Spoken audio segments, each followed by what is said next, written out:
About 8 months ago, Cara and Donovan Ostring came up with the idea for Innovation Foundry, a space where they could pursue their passions of robotics, coding, and gaming.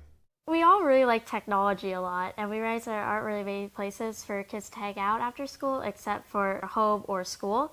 So we thought this would be a perfect place for them to be able to collaborate on stuff, but also just hang out. We started coming up with the idea about 8 months ago. Then we did a lot of planning. Then a few months ago, we started building it out, and then here we are. I like gaming and also coding, so that's how we have the gaming chairs and how we have 3D printers and the AR and VR right here. I really like doing robotics and programming, so I ended up having the robotics part here, so that people that also like that passion can work on that here. And that's what I really like doing.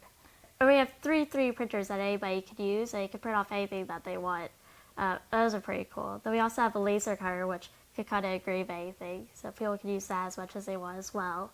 Then, like David said, we have AR, VR goggles, which are quite fun to use. So the gaming chairs at the front, those are definitely my favorite because you can move the screens up and down, and the PCs are really powerful. Cara and Donovan were not alone in their venture. Their parents, both engineers, helped them in limited roles to make their idea a reality. They would try to help out, but we were the main people that were doing stuff.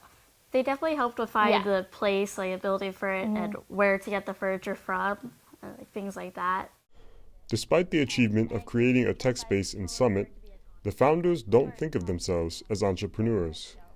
I wouldn't say that we're entrepreneurs, just because it hasn't really opened yet. Cara and Donovan offer advice to those who want to bring their ideas to life.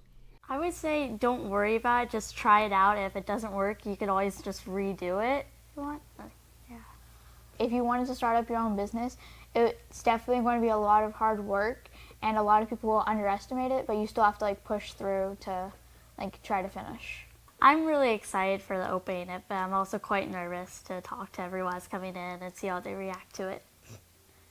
I think that when we open it up, I want to be nervous too, and I think that is going to go really well, but there's some things that I think might need to be changed. Innovation Foundry opens its doors on August 27th. For HTTV, I'm Stefano Kadishi.